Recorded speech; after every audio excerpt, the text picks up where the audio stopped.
7곡 정도 되는 곡을 한 녹여서 정말 칸타타스러웠습니다. 예, 정말 기쁘다 구주 오셨네. 여러분들에게 고백이 되십니까? 네, 많은 걱정과 염려가 마음속에 있지요. 왜 우리 속에 해결해야 될 문제들이 없겠습니까?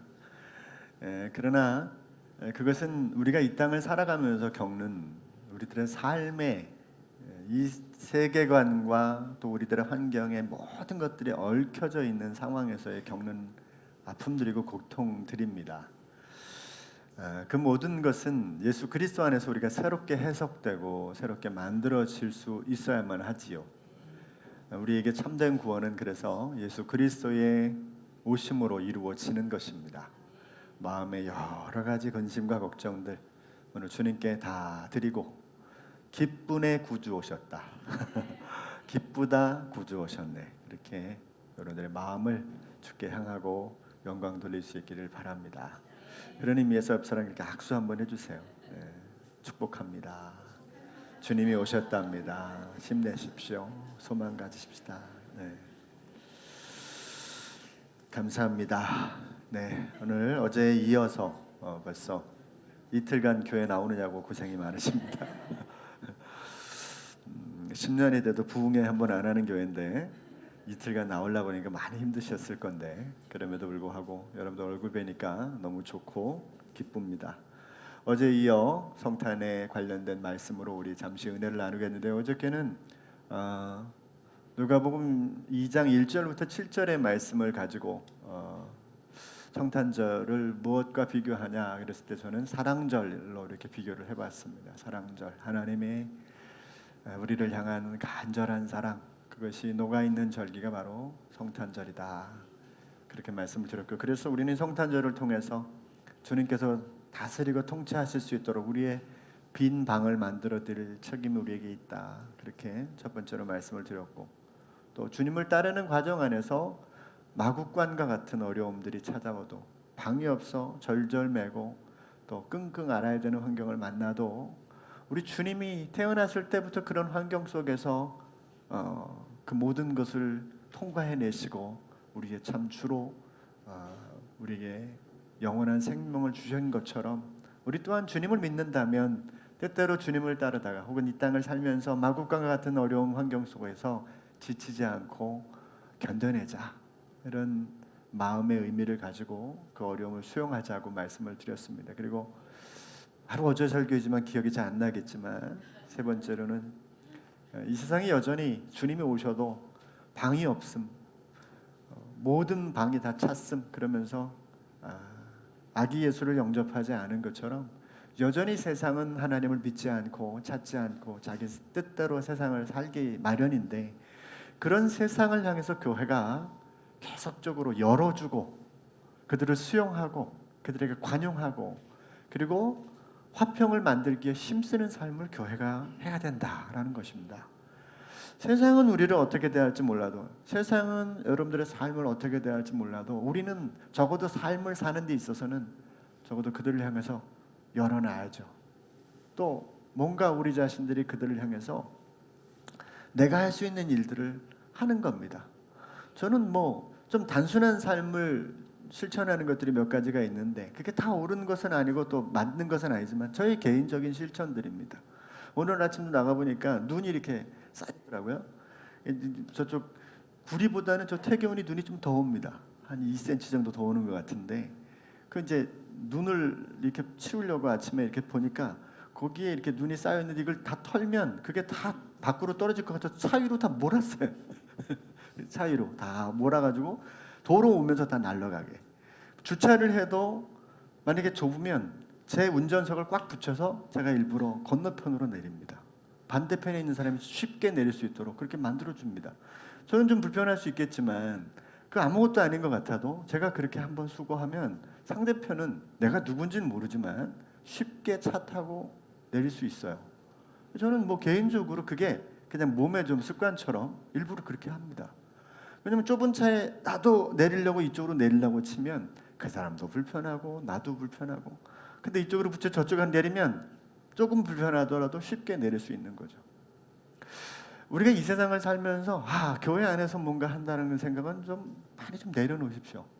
여긴 다 빛들만 와 있는 거 아닙니까? 여러분 다 빛이시죠? 네.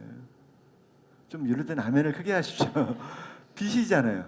그럼 빛들끼리 뭐가 더 밝다, 뭐가 좀 흐리다가 뭘 그렇게 대수입니까? 다 빛인데. 어떤 분은 촛불이 될 것이고 어떤 분은 천와트짜리 등이 될 수 있겠지만 어떤 사람은 또 자기 나름대로 빛을 다 비치고 있어요. 다 비칩니다. 저는 아침에 지호를 보면 빛이 막 왔다 갔다 하는 거야. 요즘엔 전도사님 같은 역할을 합니다. 뭐 헌금함 갖다 놔 그럼 헌금함을 제가 갖다 놓고 막 별걸 다 하는데. 근데 그 아이는 그 아이대로 빛이. 우리는 각자의 빛입니다. 얼굴빛만의 빛이 아니라 우리 모두에게 서로가 빛이죠. 그런데 이 빛들끼리만 모였으면 의미가 별로 없어요. 웬만큼 밝으면 됩니다. 근데 저 어둠, 우리가 알고 있는 세상, 이렇게 생각하면 여러분, 그것이 우리보다 못나서 어둠이 아니고 예수가 없으면 어둠이잖아요. 그럼 그것이 예수가 있는 삶을 우리가 가서 살아야 되는 건데 그게 뭘까요? 하나님을 믿고 안 믿고의 차이가 아닙니다. 하나님을 믿는 사람으로서의 삶을 사는 거죠. 그게 우리가 해야 될 교회의 지향점입니다. 우린 글로 나가야 되는 겁니다. 밖으로 나가서 세상 속에 예수가 오셨음을 삶으로 드러내는 것입니다. 그래서 저는 주님을 모시지 않고 자기 뜻대로 살아가는 빈방 없음이라고 붙여놓은 모든 곳곳마다 허용하고 싸매고 함께하고 도움을 주기 위해서 애쓰고 그런 환경을 살아가는 거죠. 당신 왜 그렇게 사는데? 그러면 그제서야 글쎄 좀 가르쳐 줄까요? 뭐 이렇게 좀 당당하게. 아니 왜 그렇게 사냐고?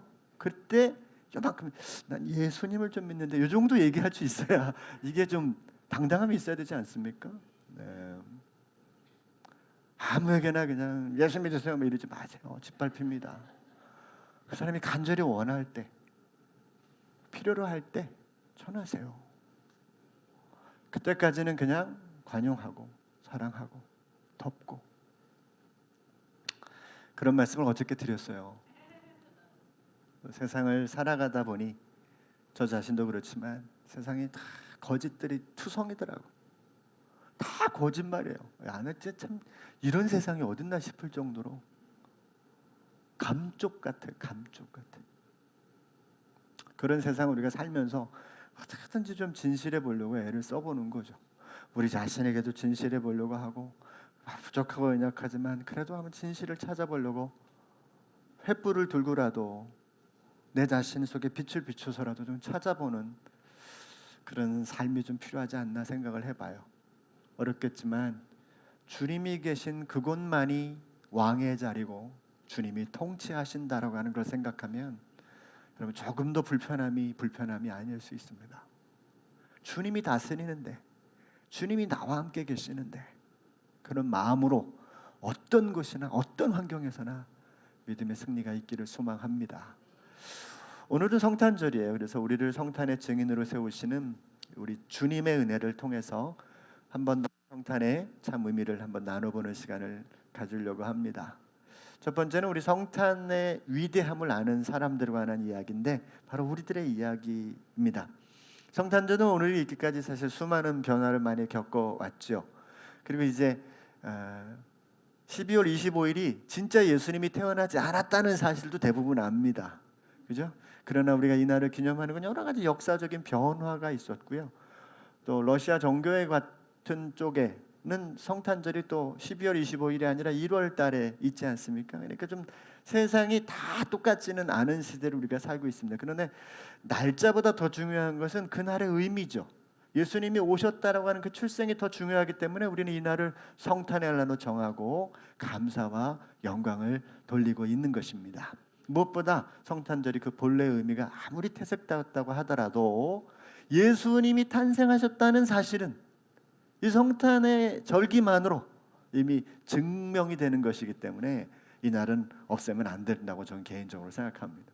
교회와 성도들은 이 날을 통해서 예수님의 은혜를 더 깊이 새기고 또 나눌 수 있도록 또 그렇게 힘써야 될 줄로 압니다. 그런 면에서 여러분 성탄절은 우리 믿는 자들에게 가장 큰 축제고 또 기쁨의 절기가 분명합니다. 우리는 이 날을 통해서 더 적극적으로 기념하고 의미를 찾고 또 그런 시간으로 우리가 삼았으면 좋겠다는 게 저의 바람입니다. 그 이유를 오늘 우리가 읽은 본문 속에서 한 번 더 발견할 수 있어요. 목자들을 찾아오신 천사들을 통해서 우리는 성탄의 의미가 정말 또 다르시 이게 굉장히 중요한 의미가 있구나라는 사실을 한번 발견하게 됩니다. 성탄을 목격한 목자들의 삶은 성탄에 대한 우리의 태도가 어떠해야 되는지를 보여주는 것 같다라고 하는 것이 오늘 하나님의 말씀을 전하는 설교의 요지가 될 것 같아요. 두 번째는 예수님의 탄생을 전하는 사람들의 이야기. 이것도 역시 목자들의 이야기와 우리들의 이야기를 좀 하려고 하는 겁니다. 여러분, 예수님의 탄생을 향해서 성경은 뭐라고 말하냐면, 성경에서는 딱 그렇게 정리하기가 있지 않지만 조직신학적으로는 특별 계시 이렇게 말합니다. 뭔 계시요? 특별 계시. 여러분, 특별 계시 한계점이 있죠. 뭐예요? 다 까먹었죠? 네. 특별 계시가 뭘까? 특별 계시는 어저께 말씀드린 대로 온 세상 만물이 하나님의 일반 계시라면 조직신학적으로 얘기하는 겁니다. 특별 계시는 하나님이 직접 나타나시고 직접 말씀하시고 당신의 택한 종들을 통해서 예언케 하시고 그리고 이적을 행하시는 일들이 다 특별 계시입니다. 무슨 계시요? 특별 계시입니다. 특별 계시. 특별 계시. 근데 이 특별 계시는 한계가 있어요. 무슨 한계가 있느냐? 아마 좀 다 배우신 건데 제가 여러 번 얘기를 해드렸는데 시간과 공간의 한계가 있어요. 무슨 말이냐면 특별 계시가 일어나는 그 순간에 그곳에 없으면 일어나는지 여부를 모르는 거예요. 그러니까 예수님이 짠 하고 나타나도 거기 없는 사람은 몰라. 바울에게 나타났다고 해도 보지 않은 사람은 안 믿어요. 이해되시죠? 성경은 대부분의 특별 계시로만 가득 차 있는 이유가 뭐냐면 그렇게 특별하게 나타난 사건은 누군가가 반드시 뭘 해야 돼요? 기록을 해야 돼요. 왜? 시간과 공간의 제한을 받기 때문에 같은 시간에 일어났다 하고 하더라도 오병이어의 기적을 옆에서 겪은 그 벳세다 들녘에 25,000명의 사람들만 오병이어를 아는 거지. 응? 거기 주변에 떨어져 있고 저 갈릴리에 있었던 사람들은 알 턱이 없는 거예요. 또 이것이 있다고 하더라도 그걸 본 사람이 있어. 나는 그때 떡을 먹었어. 근데 이 사람이 시간이 흘러갈수록 기억력이 희석되는 거예요. 자기도 몰라. 그런 일이 있었나? 예전에 떡을 한번 먹은 적은 있었지. 백설기던가 뭐 이렇게 되는 거예요. 그러니까 사람들이 그런 과정을 해결하기 위해서 어떻게? 글로 기록하는 거죠. 그래서 우리에게 성경이 기록된 거예요. 그런 특별 계시들만 모아서 기록한 게 성경이란 말이죠. 자, 예수님의 탄생이 뭐라고요? 특별 계시입니다. 예수님이 탄생했다고 해도 여러분 그냥 이것을 알리지 않았다면, 이것을 기록하지 않았다면, 이것을 전하지 않았다면 아무도 모를 수 있는 이야기라 이 말이죠. 이 사실을 보고 듣고 전하는 사람이 반드시 필요합니다. 반드시 필요합니다. 그래서 가장 먼 곳에 동방 박사들을 하나님께서 인도해 오셨어요. 별을 운행하셔서 그 별을 따라 이 베들레헴까지 와서 결국은 예수님을 경배하는 일을 만들어내요. 가장 가까이의 들판에서 그 근처에서 양을 치던 오늘 본문의 목자들을 부르셔서 그 특별한 사건에 대한 기록을 전하게 하고 보이게 했던 거란 말이죠. 이게 성탄의 시작이었습니다. 그들은 들판에서 양을 치는 목자들이었어요. 누가복음 2장 8절 그 지역의 목자들이 밤에 밖에서 자기 양떼를 지키더니 그랬습니다. 하나님은 천사를 보내어 예수님의 탄생을 그들에게 알립니다. 갑자기 천사가 나타납니다. 주의 사자가 곁에 서고 주의 영광에 그들을 두루 비추매 크게 무서워하는지라. 여러분, 천사가 나타나면 우리는 천사들이 어떻게 생각해요? 어떻게 보여요? 어떻게 보통 이미지가 돼 있습니까? 멀쩡하게 생긴 남녀 구별이 안 되는 어떤 사람이 이렇게 있고, 그죠? 잘생기고, 그죠? 콧나 우뚝하고 뭔가 좀 쫙 이렇게 휘장 같은 거 걸치고 날개 쫙 펼쳐내고, 그죠? 근데 실제로 성경에 나와 있는 천사들을 그림으로 그리면 흉측합니다. 뭐 깜짝 놀랍니다. 그 모습이 막 두려움에 떨게 만들어요. 요한계시록에 나와 있는 천사들 이렇게 그림을 그려놓은 걸 보면 소름이 끼칠 정도로 무섭습니다. 굉장히 무섭습니다. 그러니까 여기 보세요. 천사가 딱 나타나는데 영광에 비치니까 막 이 사람들이 혼비백산하는 거죠, 그죠? 예? 천사가 이르되 무서워하지 말라. 보라, 내가 온 백성에게 미칠 큰 기쁨의 좋은 소식을 너희에게 전하노라. 천사도 당황하는 거지. 야, 무서워하지 마, 무서워하지 마. 그러면서 온 백성에게 미칠 큰 기쁨의 좋은 소식, 복음을 너에게 전하려고 내가 왔다. 목자들을 찾아온 천사들은 그리스도, 곧 너희들이 그렇게 기다렸던 메시아가 이제 태어나셨어 라고 하는 사실을 알려주려고 왔다는 거예요. 2장 11절, 오늘 다윗의 동네에 너희를 위하여 구주가 나셨으니 곧 그리스도 주시니라. 그러면서 예수님이 탄생하셨다는 사실을 그들에게 알려주셨어요. 그리고 다음으로는 그 아기 예수가 누군지를 알려줍니다. 이제 너희들이 가서 그를 만나야 돼, 그를 봐야 돼. 근데 그가 어떤 분인지 니들이 모르잖아. 그러니까 내가 표적을 가르쳐줄게. 너희가 가서 강보에 이렇게 쌓여가지고 구유에 누워 있는 아기를 보게 될 거다. 이게 그가 메시아라는 증거야라는 거예요. 그러니까 결국 하나님이 메시아를 말구유에 이렇게 누이게 하신 이유가 메시아인 증거를 표적을 삼으려고 이렇게 하셨다는 게 오늘 본문에도 나오고 있어요. 아니 그 당시에 어떤 엄마가 아기를 낳아가지고 말구유에 누이겠어요? 어떤 산파가 말구유에 아기를 눕히겠냐고.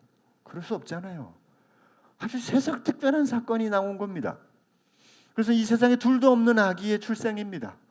바로 그가 메시아라고 하는 것을 알려주고 있다는 겁니다. 그리고 이 일은 단순한 출생이 아니라 엄청난 사건이라는 것을 갑자기 증명해 줍니다. 어떻게 증명해 줄까요? 우리 한번 13절 14절 읽습니다. 시작. 호련히 수많은 천군이 그 천사들과 함께 하나님을 찬송하여 이르. 갑자기 천사 뒤에 어마어마한 천군들이 나타나는 거예요. 여러분 이 상황을 한번 상상을 해보세요. 들판이에요. 갑자기 이 천사가 나타났어. 막 떨고 있는데 야, 무서워하지 마. 내가 좋은 소식 전해주러 왔는데 너희가 기다리던 메시아가 나타났거든. 그런데 다윗의 동네, 그러니까 베들레헴이라는 거죠. 그들은 알고 있었어요. 그 이제 거기가 어딘지를 그들은 그 다윗의 동네라는 말로 이미 베들레헴이라는 걸 알고 있는 거지. 거기 태어났는데 가서 그 어떤 아기를 확인하냐면 말구유에 놓이는 아기. 그분이 바로 그 예수야. 그분이 메시아야. 그런 순간에 여러분 갑자기 천사 뒤가 확 열리는 거지. 근데 무슨 사건이 벌어져요? 수많은 천군들이 와. 여러분 그날 목자들은 다 기절 안 한 게 다 이상한 일입니다. 천사가 하나가 아니에요. 수많은 천군들이 나타나서 영광의 노래를 부르는 거예요. 오늘 여기 우리 20여 명 안 됐죠. 네. 남자가 제일 많이 오늘 다 멋집니다. 남자들이 확실히 이렇게 모이니까 뭔가 멋져요. 이렇게 요분들의 한 1000배 정도가 거기서 확 나타나가지고 다 찬양을 하는 거예요. 얼마나 위대한 일인지를 보여주고 있는 거예요. 그러면서 뭐라 그래요? 그 천사들이 자 읽습니다. 시작. 지극히 높은 곳에서는 하나님께 영광이요 땅에서는 하나님이 기뻐하신 사람들 중에 와 무슨 마치 올림픽이 시작되면 빵빠레 울리잖아요. 빰빠빠빠. 예? 여러분 어떤 이 마치 오케스트라의 서곡과 같이 막 어마어마하게 웅장하게 왕이 딱 들어오기 전에 왕이 들어온다는 사실을 빰빠바밤 빠바바밤 빠바 막 어마어마한 소리가 들려왔던 거 아니겠어요? 누가 메시아의 오심이 이만한 사건이라는 거죠. 그 들판은 난리가 났을 겁니다. 양들도 난리가 났을 겁니다. 매. 천사들은 떠나고 목자들은 베들레헴으로 가서 마리아와 요셉 그리고 아기 예수님을 만나서 자기들에게 나타난 그 천사의 일들을 다 알려줍니다. 천사들이 떠나 하늘로 올라가니 목자가 서로 말하되 이제 베들레헴으로 가서 주께서 우리에게 알리신 바 이루어진 일을 보자 하시고. 만약에 여러분 천사가 하나가 딱 나타나서 갑자기 딱 사라졌으면 이렇게 안 했을 거예요. 근데 그 들판의 지경에 나타난 그 어마어마한 사건이 이 목자들로 하여금 야 빨리 진켜요 빨리 야 이걸 보고 지금 안 간다는 건 말이 안 되는 사건인 거죠. 완전히 그렇게 만들어 놓으신 거예요. 만들어 놓으신 거야. 빨리 가서 마리아와 요셉과 그 위에 누긴 아기를 찾아서 보고 천사가 자기들에게 이 아기에 대하여 말한 것을 전하니 빨리 갔대잖아요. 빨리. 예? 마리아는 이 모든 말을 마음에 새기어 생각하니라. 20절에 같이 읽을까요? 목자들은 자기들에게 이르던 바와 같이 듣고 본 그 모든 것으로 인하여 하나님께 영광을 돌리고 찬송하며 돌아가니라. 여러분 보세요. 목자들이 그걸 보고 나서 그들이 또 깨달은 거예요. 진짜네. 그죠? 그리고 그 전에 보면 뭐라 그래요? 마리아는 진짜네.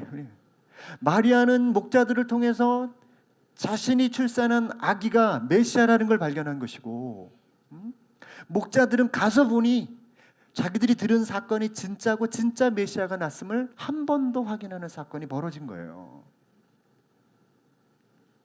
동방의 박사들과 더불어 목자들의 방문은 이중적인 의미의 증거였습니다.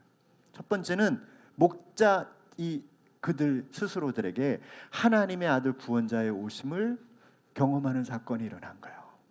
진짜 가서 보니 강보에 쌓여 구유에 누인 아기가 있는 거예요. 또 요셉과 마리아에게 또 그 주변에 있었던 사람들에게는 이 출산의 사건이 구원자의 출현임을 느끼게 되는 거죠. 내가 낳았는데 그 낳아서 뭐 이렇게 됐는데 그냥 그렇게 지나갈 수도 있는 사건이 메시아를 나를 통해서 주셨구나 라고 하는 것을 깨닫게 되는 것이죠. 마리아는 이 모든 말을 마음에 새겨 두었다라고 말합니다. 독자들은 예수님이 메시아라는 사실을 알린 최초의 증인들입니다.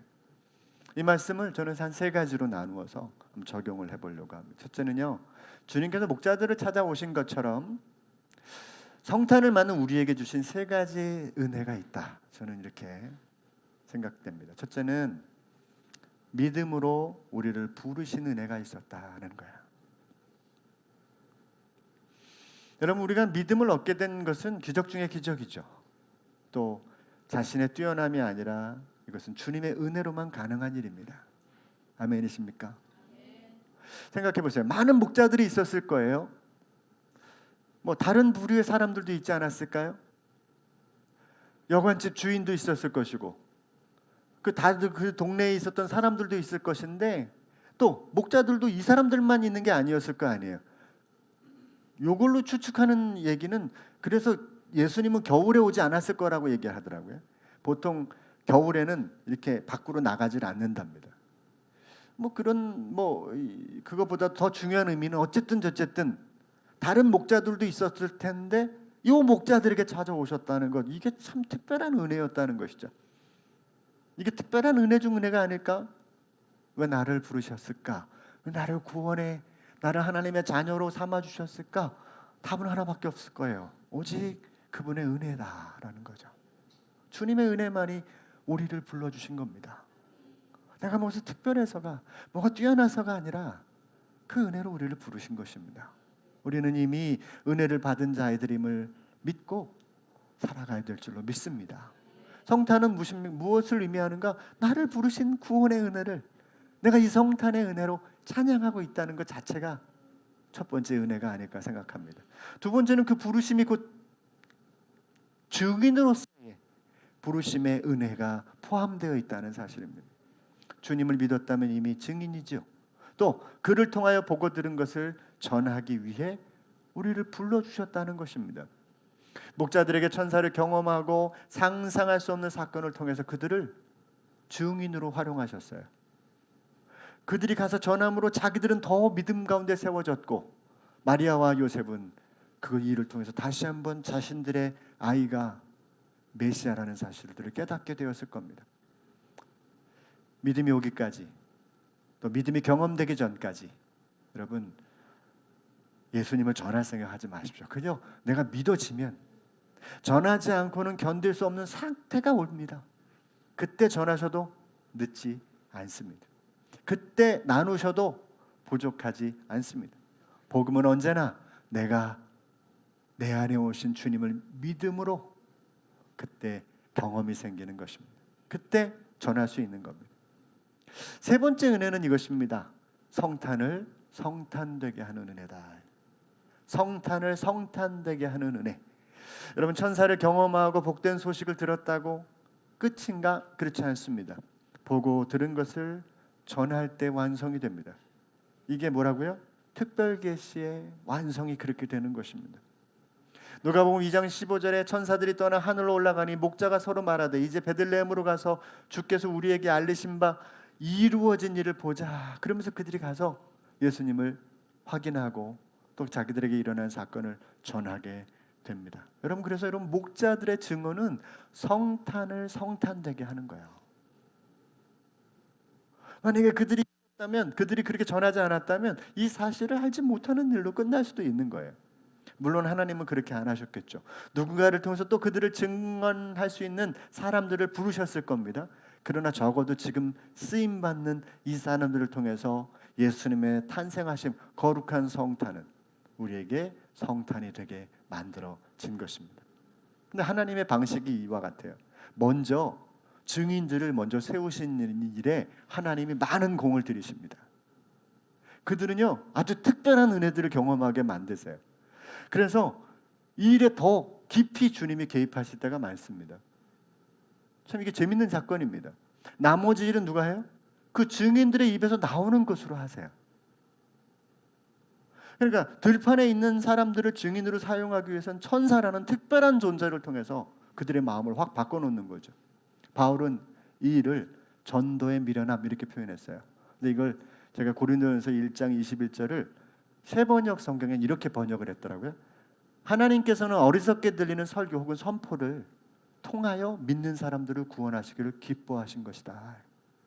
그러니까 여러분 우리가 무엇인가 하나님의 은혜를 믿었다면 그 다음은 나를 통해서 누군가에게 성탄이 선포되고 알려지게 되는 거예요. 이게 하나님의 방식입니다. 근데 한번 생각해 보세요. 아니 들판에 목자들 그 사람들이 말한다고 뭐가 바뀔까? 그 사람들이 뭐 이렇게 대단한 역할을 하겠어? 여러분 이 생각할 수 있을 겁니다. 이렇게 생각하지 않습니까? 아유, 나는 내가 전한다고 사람들이 뭘 성탄을 알고 내가 전한다고 무슨 예수님을 믿겠어? 근데 여러분 이건 다른 문제죠. 왜 그러냐면 증인이라는 것은 그의 신분이나 지위고가 문제가 아닌 거예요. 받느냐 못 받느냐의 문제인 거예요. 할렐루야. 그러니까 여러분 못 받으면 그가 아무리 지식이 높아도 안 되는 거예요. 근데 봤으면 어린 꼬마아이라도 그 말은 엄청난 능력입니다. 본 것과 안 본 건 전혀 다른 이기 때문에 그래요. 위대한 성탄은 그렇게 세상에 알려지는 겁니다. 예수 그리스도의 복음은 경험한 사람을 통해서 드러나는 거예요. 뭔가 특별한 지식이 필요한 게 아니에요. 뭔가 만들어내는 미사의 요구가 필요한 게 아니에요. 나 그분을 만나서 나 죽을 것 같은 상황인데 나 그분 때문에 나 살고 있어. 여러분 그 한마디가 누군가의 죽음을 가로막고 살려주는 기회가 열려지는 거예요. 알리는 방식에 있어서는 지혜가 필요하죠. 당연히 필요합니다. 여러분 이게 벌거벗은 세계사라고 괜찮은 프로그램이 있습니다. 여러분 꼭 보십시오. 그 프로그램에 이런 여러 가지 좋은 세계사들을 이렇게 아주 감춰진 세계사들을 드러내는데 거기 보면 옛날에는 이게 성탄절을 중세 때 공작을 잡아서 먹었대요. 고기는 먹고 나머지 공작 털은 다 뽑아가지고 장식을 딱 삶고 이제 그렇게 먹기도 했답니다.